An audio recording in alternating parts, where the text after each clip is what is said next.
Despite the so-called mania in Argentina for Javier Milei, the far-right populist who's promised to chainsaw the economy and fix runaway inflation, in a general election Sunday, the country's ruling Peronist coalition smashed expectations to pull ahead of him. That sets the stage for a runoff between Argentina's centrist economy minister Sergio Massa, who won almost 37% of the vote, and Milei, who, despite leading polls for months, had 30% of the vote. Conservative candidate Patricia Bullrich conceded defeat after gaining about 24% of the vote. Argentines had flocked to the polls while in the grip of the country's worst economic crisis in 2 decades, and with rising anger toward the traditional elite. So Massa's lead came as a shock, as the Peronists have overseen inflation hitting triple digits for the first time since 1991.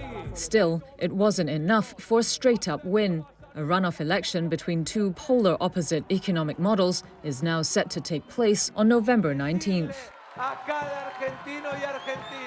On Sunday, Massa promised Argentines he would become the president of work and security above other things if they voted him in. He also pledged to unify the divided country by bringing together a broad coalition to set up a national unity government. Meanwhile, with loud cheers in the radical camp, Milei called Sunday's vote the most important in 100 years.